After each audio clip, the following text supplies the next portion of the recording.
minden megjelentett. Természetesen külön köszönet Szabó Tamás ügyvezető úrnak, hogy elfogadta a Diósgyőr részéről a invitálásunkat, és ezt a közös sajtótájékoztatót megtarthatjuk, aminek az apropóját a közel másfél éve megkötött együttműködési megállapodásnak a továbblépése adja. Akkor, amikor kicsit több mint 2 évvel ezelőtt az EGI Sportcentrum átvette az EGI labdarúgást, akkor nagyon nagy tervekkel és lendülettel vágtunk ennek az egésznek neki, és már fél év után látható volt az a fejlődés, amit mi megfogalmaztunk célként, és ugye akkor már be is lépett a képbe a Diósgyőr, amit azóta én azt gondolom, hogy tovább mélyítettünk, és amit egymásnak ígértünk, én azt gondolom, azt teljes mértékben be is tartottuk. Ilyenkor egy egyesületi elnök általában egy mérleget szokott húzni arról, hogy az elmúlt 2 évben mi történt, és általában fényezni szokta magát, hogy ezt és ezt valósítottuk meg. Én azt gondolom, hogy amit megvalósítottunk, amit elértünk, azt mindenki tudja. Én inkább egy pár szóval azt szeretném ecsetelni, mert utána majd remélhetőleg Tamás a még szebb és a még pozitívabb jövőt fogja felvázolni, hogy mi az, amit úgymond kudarcként éltem meg az elmúlt 2 évben, és nem sikerült teljesíteni. Én azt szerettem volna, így titokban azt reméltem, hogy ez alatt az idő alatt már a stadionnak a felújítása elindul, megépítjük azt a 2 pályát, amit induláskor terveztünk, és egy sokkal szorosabb együttműködést érünk el a helyi szakmai berkekkel. Voltak sikerek, de én azt gondolom, hogy voltak kudarcok is, amik biztos, hogy a mi részünkről is hibát eredményez, illetve a másik fél részéről is. Én bízom ettől függetlenül abba, hogy a jövő még lendületesebb és sokkal sikeresebb lesz, még akkor is, ha valaki azt mondja, hogy ez a 2 év alatt elért eredmény sem kevés. Mi megszilárdítottuk a csapatot, az induláskor betervezett 200-250 fős létszámot. Én azt gondolom, túl is haladtuk utánpótlásbázis területén. Bár nem akartunk felnőtt csapatot, de elindítottunk és megnyerte a megye 2-t, és most is, még hogyha úgy néz ki, hogy a bajnoki címről már lecsúsztunk, ott vagyunk, és egyedüliként talán meg tudtuk szorongatni a bajnok esélyes Gyöngyöst. Kudarcként élem meg azt a sportszakmai, úgymond nem együttműködési vonalat, amit a többi szervezettel, beleértve sportágon belüli és sportágon kívüli együttműködést nem sikerült megvalósítani, és ezért is van szükség a Diósgyőrnek a szerepére, én azt gondolom. Ezt a sajtótájékoztatót én egy kicsivel később szerettem volna, 2-3 héttel később, amikor teljes mértékben feláll a jövő évi stáb, de ugye bizonyos sajtóértesülések már azt engedték meg, hogy azt irányozták elő, hogy hamarabb meg kell ezt tennünk, hogy a közhiedelemben forgó téves információkat meg tudjuk cáfolni. Igen, szükségünk van a Diósgyőrre, mert egy olyan szakmai hátteret tudnak nekünk továbbiakba adni, aminek a határát, még ha nem is értük el, de azt gondolom, most már feszegetjük.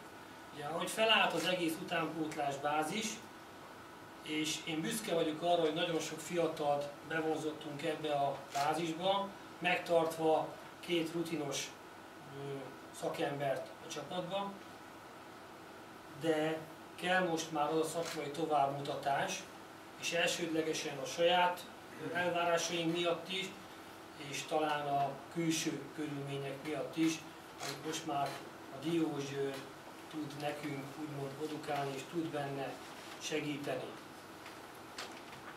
Én azt gondolom, hogy ugyanúgy, ahogy ő segít nekünk, mi az elmúlt 2 évben, bár a kereteink szűkösek voltak, mi is megtettünk, és ahogy segítettünk a Recsnek, ahogy segítettünk az Eger Szólátnak, mi azt abba bízunk, hogy ezt most a Diósgyőr fogja megtenni a mi irányunkban.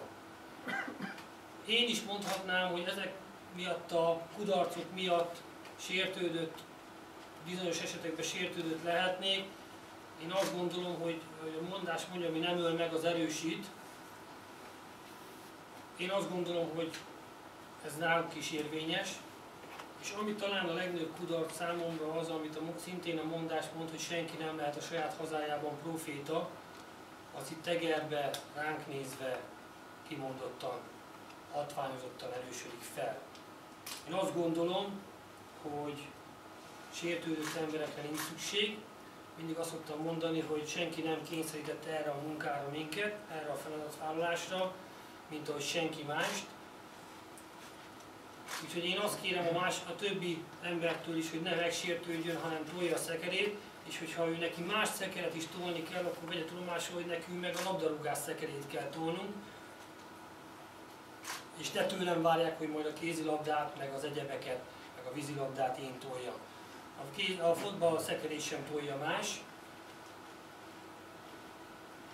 Ezért én azt gondolom, hogy ezzel az együttműködéssel ezt a szekeret kell még erősebben tovább tolni.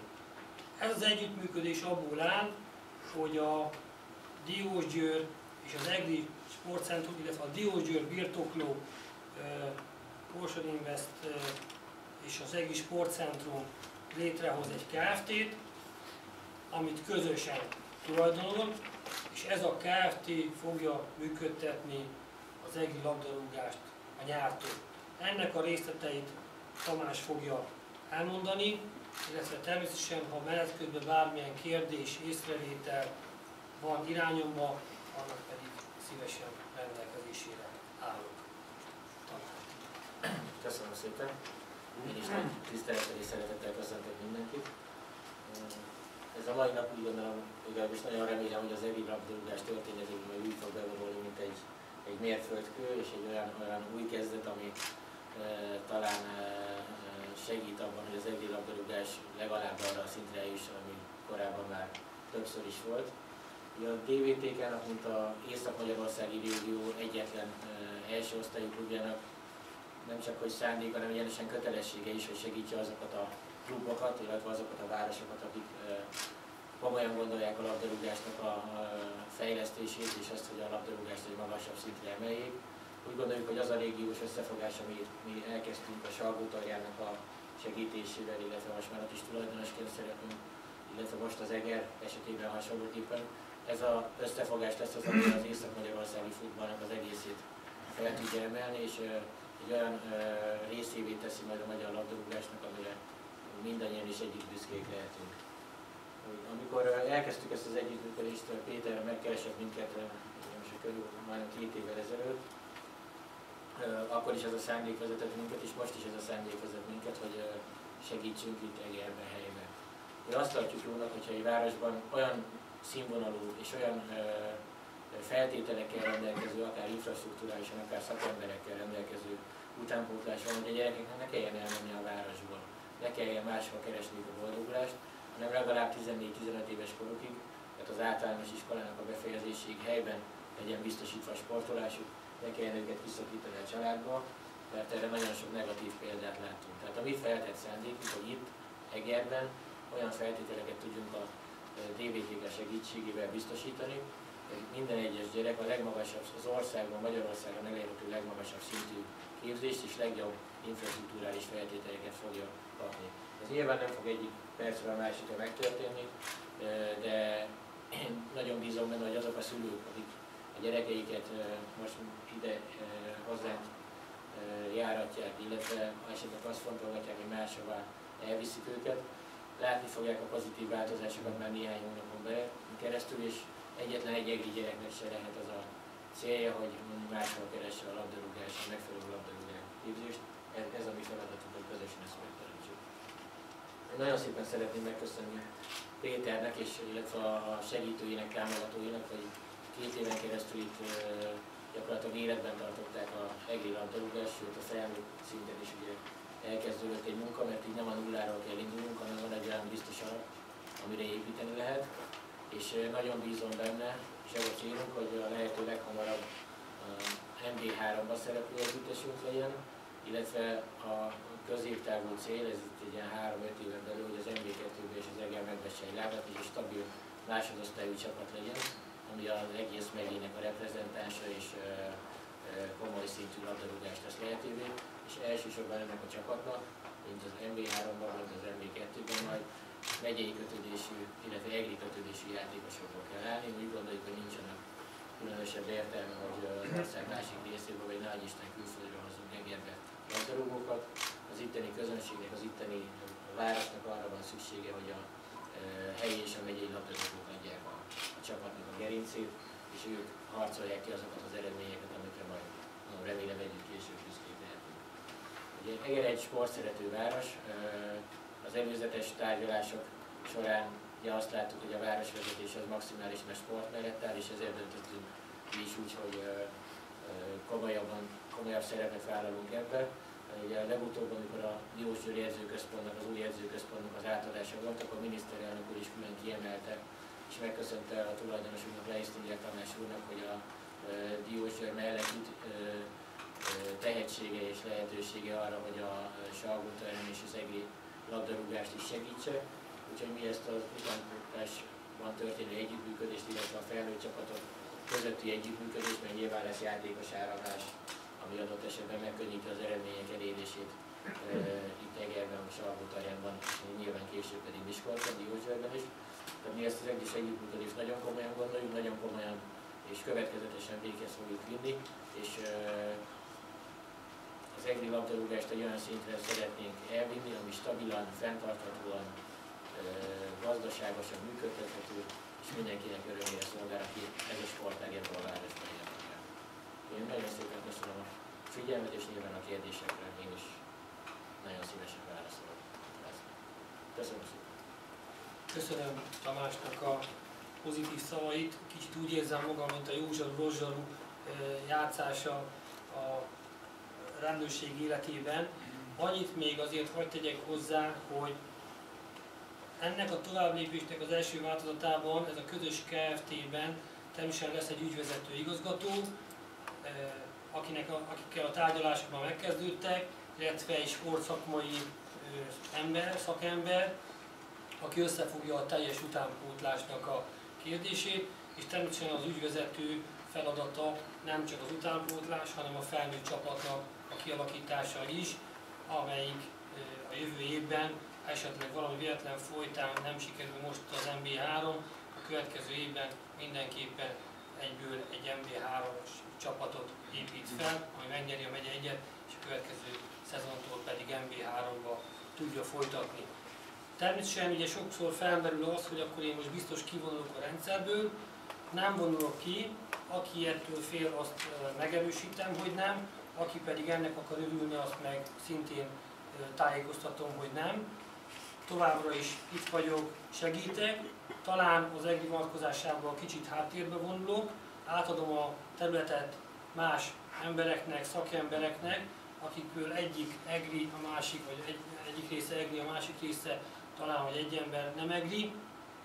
Pont azért, mert kicsit úgy érzem, hogy jelen pillanatban már nem arról szól a történet, hogy EGRI sportcentrum, labdarúgás és a szereplők, hanem egy kicsit már egy-két ember elvitte ezt a Harmati Péter irányába, és én nem szeretnék gátja lenni a labdarúgásnak itt helyi szinten, hanem azt szeretném, hogyha ezek a gátak, ezek a kritikák kicsit háttérbe vonulnának, és egy új ember, új seprű kicsit jobban söpörné azt a utat, ami tényleg az EGRI labdarúgást viszi előre. Én azt gondolom, hogy szomorú egyébként, én számomra ez a tény, és ugye ez nekem is egy ilyen kritika, de bízom benne, hogy a jövőben ezek a problémák már nem lesznek valósak, és tényleg mindenki azért tevékenykedik, hogy az EGRI labdarúgás, és tovább is hangsúlyozom elsődlegesen az utánpótlásról beszélek, még magasabb szinten legyen, mint ahogy azt gondolom, hogy bizonyos korosztályaink óriási sikert érnek el, még akkor is, hogyha nagyon sok nehézséggel küzdöttünk az elmúlt 2-3 évben itt EGRI szinten, mert azért a U14, U15 ott van a bajnok esélyes csapatok között, bár az U19 és nagyon sok U17-es játékosunk nem itt focizik Egerben, és nagyon sok kritika éri az Egyesületet az ő irányukból is, bebizonyították, hogy van még itt nagyon sok tehetséges gyerek, akik igenis felveszik a versenyt bármelyik azonos csapattal, akár még az MB2-ben is, és remélhetőleg később majd, bár az átszervezést nem ismerjük, az MB1-be is. És azt gondolom, hogy az utánpótlás is jó úton halad. Tudjuk, hogy a gyerekek még azért nem egyik pillanatról fogunk eredményt elérni, de láthatók azok a lépések, fejlődések, amik ezt az utat mutatják, hogy jó irányba haladunk. Én nagyon-nagyon szépen szeretném megköszönni azoknak az edzőknek, akik mellettem álltak és velem húzták ebbe a 2 évbe vagy 1 évbe az igát, és nem foglalkoztak a más csapatok vagy más személyek kritikáival, hanem csak azt nézték, hogy ezek a játékosok, ezek a gyerekek a hátráltató tényezők ellenére is hogy tudnak sikert elérni, és én büszke vagyok erre a csapatra. Biztos, hogy vannak súlyolódások, mint minden munkahelyen, minden magánéletben, de itt vagyunk, és azt gondolom, hogy eredményeket érünk el, és szerintem ezek után a Diózsia segítségével még nagyobbakat fogunk elérni. Köszönjük szépen, és ha valóban, akkor ezek után rendelkezésre állunk. Természetesen közben van egy kis kóstoló, mindenkit szeretettel várunk, akár sajtó, akár nem sajtó munkatárs. Köszönjük szépen. Parancsolj! Egy rövid kérdést szeretnénk hozzátartani a Ragiosport. A megalakuló Kft-nek milyenek lesznek a tulajdoni viszonyai, tehát itt lesznek, akik alapítják, és hogy alakul ebben a Diózsia szerepe, Eger szerepe, sportcentrum szerepe? Az aránya az 80-20%, tehát 80%-ban a Borsodi Invest, 20%-ban pedig az EGI Sportcentrum lesz a tulajdonos. Tehát közös tulajdonlás lesz, de valószínűleg szakmai szempontból sokkal erőteljesebben fog a többségi tulajdonos beleszólni a új Kft-nek az életébe, míg az EGI Sportcentrum pedig a helyi sajátosságokkal van jobban tisztában, tehát abba fog inkább döntő szerepet vállalni a működés szempontjából.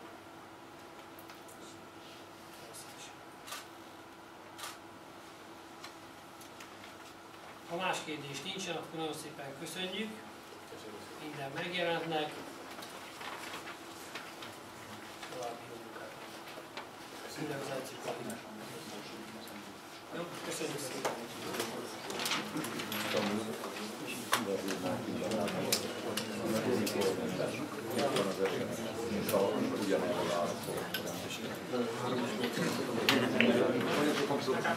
Meg tudod csinálni?